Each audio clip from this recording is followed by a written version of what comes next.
ကဲအားလုံးမင်္ဂလာပါ MITDC official YouTube channel ကနေပြီးတော့ကြိုဆိုလိုက်ပါတယ်ကျွန်တော်ဒီနေ့မျှဝေပေးတော်မယ့်သင်ခန်းစာကတော့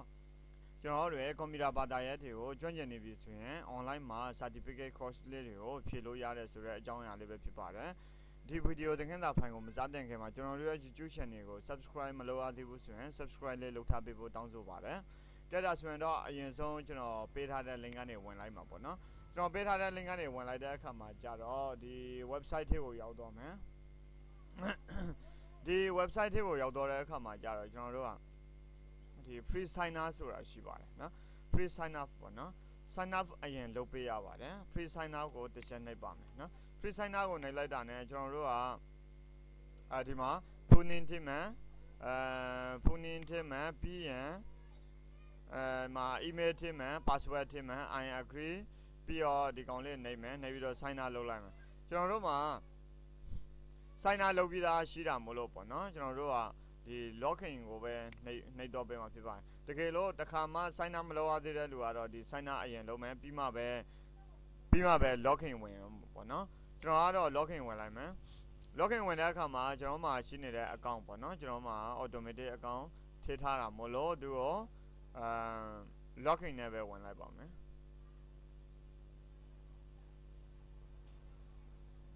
login ဝင်လိုက်တာနဲ့တပြိုင်နက်သူကဒီလိုမျိုး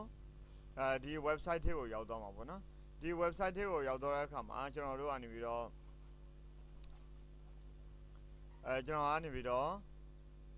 ဘယ်စာမေးပွဲကိုဖြည့်ရှင်တာပေါ့နော်အဲ့မှာစာမေးပွဲတွေအများကြီးရှိတယ်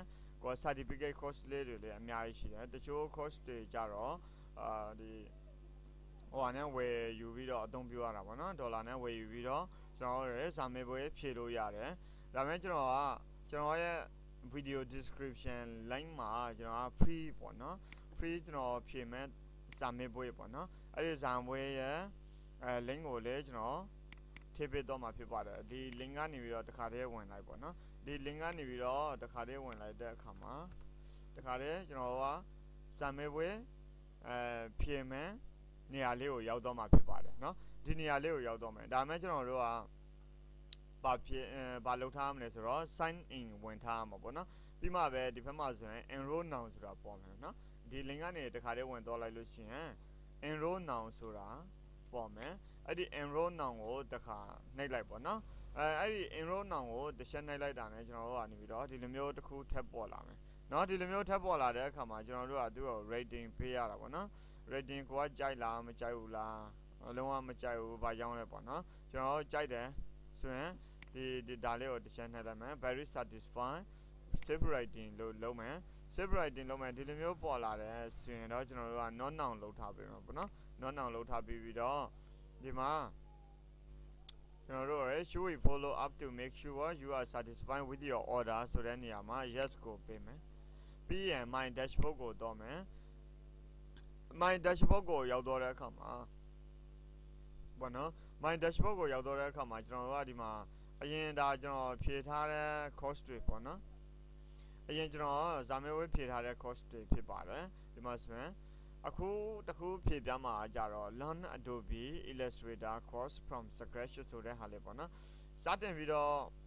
အသုံးပြုတော့မယ်ဆိုရင်တော့ဒီ star course ကိုနှိပ်ပေးရမှာဖြစ်ပါတယ်ဒါကြတော့ကျွန်တော်တို့အောင်မြင်ပြီးတဲ့ course တွေပေါ့နော် certificate ထုတ်ပေးပြီး course တွေဖြစ်ပါတယ်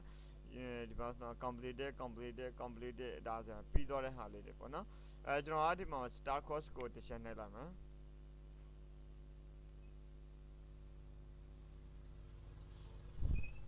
star course ကိုတစ်ချက်နှိပ်လိုက်တာနဲ့ဒီမှာသူက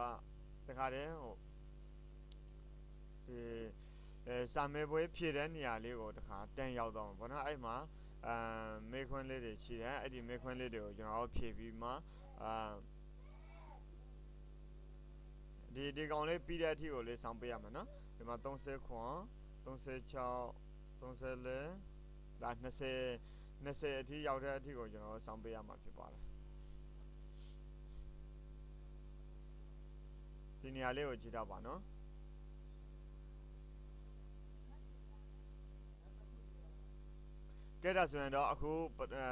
Hello and welcome to this lecture on Adobe Learn Adobe Illustrator from scratch ဆိုတဲ့နေရာမှာပေါ့နော်သင်ခန်းစာလက်ရှာပေါင်း lesson နဲ့တစ်ခုရှိတယ်ဟမ် lesson တစ်ခုမှာကျွန်တော်တို့ introduction ထည့်အရင်ဝင်မယ် introduction to Adobe Illustrator introduction to Adobe Illustrator မှာကြာတော့ရောသင်ခန်းစာပေါင်း9ခုရှိတယ်အဲ့ဒီမှာတစ်ခုချင်းစီကိုကျွန်တော်တို့ဝင်လေ့လာပေးရမှာဖြစ်ပါတယ်เนาะဒီတစ်ခုချင်းစီကိုဝင်လေ့လာရမှာပေါ့နော်ဝင်လေ့လာပြီးကျွန်တော်နားလေတော့ပြီဆိုရင်ကျွန်တော်အမှန်ရှင်းမယ်ပြီးမှပဲဒုတိယတစ်ခုကိုတော့ပေးရမှာပေါ့နော်ဒုတိယတစ်ခုကြတော့လေကျွန်တော်တို့ကဒီ Hi and welcome to this lecture on Adobe Illustrator by Adobe Technologies. This is the second video and we're going to be going over the Illustrator Preferences dialog box. Hi and welcome to this lecture on Adobe Illustrator from Adobe Technologies. In this lecture we're going to be listen at the Kushida. I'm writing down there. This over the Hello and welcome to this lecture on Adobe Illustrator by Adobe Technologies. In this lecture we're going to be going over navigation and the many different ways to navigate Illustrator, as well as views, and that includes saving views, managing them, and just how useful they are. So first off, let's go over the two basic tools ones you're going to use the most for navigation. You already see that Illustrator has scroll bars down here, and I don't think they're very useful. You'll find when you're dealing basic shapes basic shapes ဆိုတဲ့ video ကိုအရင်ဆုံးကျွန်တော်တို့လေ့လာမယ် basic shapes ဆိုတာပါလဲနောက်ပြီးတော့ဒီ pen 2 power 1ပေါ့နော် all about the lesson all about the pen 2ဆိုတဲ့သင်ခန်းစာကိုလေ့လာမယ်ပြီးတော့ကျန်တဲ့သင်ခန်းစာလေးတွေကိုလည်းတစ်ခုချင်းစီလေ့လာတော့မယ်ပေါ့နော်လေ့လာပြီးပြီဆိုရင်ကျွန်တော်တို့ကဒီ section 2ကိုပြန်ပိတ်မယ်ပြီးတော့ section 3ကို Hello and welcome to this lecture on Adobe Illustrator by Adobe Technologies. In this lecture we're going to be learning about the ဒါဆိုရင် pay and stroke ကိုလေ့လာပြီးပြီဆိုရင်ရောကျွန်တော်တို့က color part 2ကိုအရင်ဆုံးလေ့လာထားပေးရမှာဖြစ်ပါတယ်ပြီးရင်တော့ Hello and welcome to this lecture on Adobe Illustrator. color ဘိုင်းဆိုင်ဟာ now create a follower ပန်ပွင့်တစ်ပွင့်ကိုဘယ်လိုမျိုးဖန်တီးမလဲပေါ့နော်Adobe Illustrator မှာဒါတွေအကုန်လုံးဒီသင်ခန်းစာတွေအကုန်လုံးကိုလေ့လာပေးရမှာဖြစ်ပါတယ်လေ့လာပြီးမှသာရင်ကျွန်တော်တို့က certificate ယူသင့်ပါတယ်ဒီဘက်မှာဆိုရင်လည်း pattern face and brush ပေါ့နော်ဒါလေးတွေကိုလေ့လာမှာဖြစ်ပါတယ် now section 4လေးကိုတော့ပါမယ် section 4ထဲမှာဆိုရင် Adobe Illustrator tutorial 3D effect ပေါ့နော် type character panel ထဲကို video လေးတွေဒါတွေ video လေးနော် paragraph panel and editing ဆိုတဲ့ video ကိုအသေးစိတ်ကြည့်မယ်လေ့လာမယ်ပြီးရင်နောက်ထပ် Hello and welcome to this lecture on Adobe type and paragraphs 2ကိုလေ့လာမယ်ပေါ့နော်ဒီ video ကိုလေ့လာမယ်ပြီးမှပဲကျွန်တော် section 4ကိုပြန်ပိတ်မယ် section 5ထဲတော့မယ် section 5ထဲမှာလည်း lesson 6ခုရှိတယ်ဒီနေ make it glossy button ဆိုတဲ့သင်ခန်းစာကိုလေ့လာမယ်ပြီးတော့နောက်ထပ် basic effects ဆိုတဲ့သင်ခန်းစာကိုလေ့လာမယ်effects AI type ကိုလေ့လာမယ် effects PS type ကိုလေ့လာမယ် appearance ကိုလေ့လာမယ် moving appearance and another look at style ကိုလေ့လာမယ်ဒါကြတော့တစ်ခုချင်းစီဒီဘက်မှာအကောင့်စဉ်တစ်ခုဟစ်ထည့်ရတစ်ခုစီဟာဒီဘက်မှာသင်ခန်းစာတွေဖြစ်ပါတယ်ခင်ဗျာခဲ့တာဆိုရင်ဒီ section 5ကိုပြီးပြီဆိုရင်တော့ section 6ကိုဆက်တော့ပါမယ် section 6မှာဆိုရင်လည်းသင်ခန်းစာ6ခုရှိပါတယ် making a design part 1 design တစ်ခုဘယ်လိုဖန်တီးရမလဲသင်ခန်းစာကိုလေ့လာမယ် making a design part 2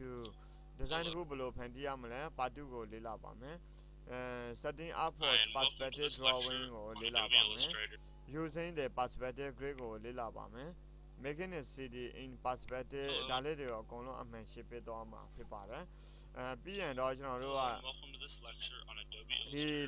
section 7ကိုတော့ပါမယ်เนาะ section 7ကိုရောက်တဲ့အခါမှာကျွန်တော်တို့တွေသင်ခန်းစာ6ခုရှိတယ်အဲ့ဒါလေးတွေကိုအမှန်ရှင်းပြလိုက်ပေါ့เนาะအကုန်လုံးအမှန်ရှင်းဆိုတာကြတော့ကျွန်တော်တို့ဒီ video တွေကိုလေ့လာပေးရမှာပေါ့နော်ပြီးမှပဲကိုကလေ့လာပြီးမှပဲအမှန်ရှင်းပေါ့နော်ကျွန်တော်တို့ကလေ့လာထားတဲ့အတွက်ဒါတွေကိုအမှန်ရှင်းပေးပြီးတော့ကျွန်တော်တို့လုပ်တော့တာဖြစ်ပါတယ်ဒါတွေကိုလေ့လာမယ်ဒါတွေကိုလေ့လာမယ်ဒါတွေကိုလေ့လာမယ်အကုန်လုံး 1ရက်နဲ့လေးလာလို့မကုန်ရင်2ရက်လေးလာပေါ့နော်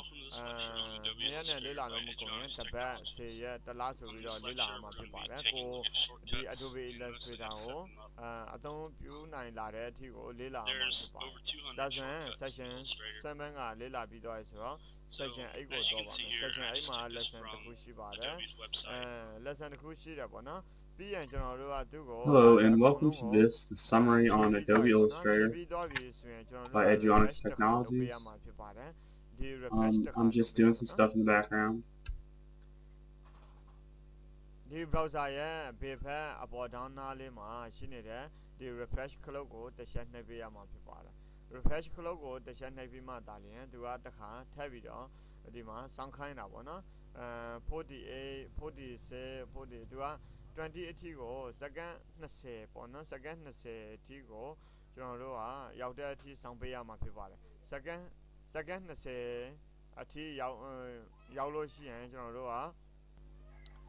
ဒီတင်ခင်းစာဘာဆက်လုပ်ရမလဲဆိုတာသူကဆက်ပြီးတော့ပြောပြတာပေါ့နော်အဲ့လိုဆိုရင်ကျွန်တော်တို့ကဒီနေရာလေးမှာ21ဆိုပြီးတော့ဒါဆိုရင်ပေါ်လာဖြစ်ပါတယ်နော်ဒါဆိုရင်ဒီမှာပေါ်လာပြီဆိုရင်လက်တင်ခင်းစာနောက်ထပ်တိုးလာတယ်ဒီ introduction မှာတင်ခင်းစာတစ်ခုတိုးတယ်ပေါ့နော်ဒီတင်ခင်းစာကိုကြည့်ရမယ်ဒီတင်ခင်းစာကြည့်ပြီးရင်ကျွန်တော်တို့ကပြန်ပိတ်မယ်ပြီးရင် Hello and welcome to this lecture on Adobe Illustrator by Eduonics Technologies. ကျွန်တော်တို့ရဲ့နောက်ထပ်တင်ခင်းစာတစ်ခုပဲရှာပေးတော့ပေါ့နော်how to measure, and a little trick on how to measure angles, as well as 7x7, 5x5, 4x4, 6x6, 6x6 It's going to be kind of a quick-paced lecture, it's going to be a long video, but we're going into a lot. And after this, certificate download ရပြီဖြစ်ပါတယ် as you can see, I've already drawn out a few things. Generate certificate ကိုနေလိုက်တဲ့ Now အခါ I have မှာ smart guides ကျွန် on, တော်တို့ကဒီ like နာ you မည် should နဲ့ pretty much all the time. certificate တစ်ခုရှာပေးမယ်ဆိုပြီးတော့ Also သဘောတူ snap လာ to ပေါ့နော် point, သဘောတူတယ်ဆိုရင်တော့ yes ပေါ့နော်နာမည်တွေပါပြန်ပြောင်းချင်တယ်ဆိုရင်တော့ update profile မှာပြန်ပြောင်းလို့ရပါတယ်ကဲဒါဆိုရင်ကျွန်တော်ကပြီးတော့ yes ကိုနေပေးလိုက်ပါမယ်နော် yes ကိုနေပေးလိုက်လို့ရှိရင်သူကဒီမှာ certificate တခုရှာပေးလာပါတယ်နော်အဲ့ certificate ကိုကျွန်တော်တို့ကဒီမှာ download ရပါတယ် download ကိုနှိပ်လိုက်ပါ download ကိုနှိပ်လိုက်တဲ့အခါမှာကျွန်တော်တို့ကနေပြီးတော့ကိုယ့်ရဲ့ computer အထက်ကိုသူတို့စီကပေးတဲ့နိုင်ငံခြားကပေးတဲ့ certificate တခုရောက်လာပြီဖြစ်ပါတယ်နော်ဒီနေရာမှာဆိုရင်ဒီမှာပေါ့နော်Adobe Illustrator from scratch ဆိုတဲ့ဒီနေ့ထိနေပေါ့နော်ဒီနေ့ထိကကြတော့9ရက်10လပိုင်းเนาะ9ရက်10လပိုင်းsorry 10ရက်ဒီနေ့က September 10ရက်9လပိုင်း2021နဲ့နေပြီးတော့သူကဒီမှာရှာပေးလာတာပေါ့နော်ကဲဒါဆိုရင်တော့အခုကျွန်တော်တို့တွေကိုကျွမ်းကျင်ထားတဲ့ဘာသာရပ်တစ်ခုကို online မှာ certificate ယူတဲ့နည်းလမ်းလေးကိုရှင်းပြပေးတော့တာဖြစ်ပါတယ်အားလုံးပဲကျေးဇူးတင်ပါတယ်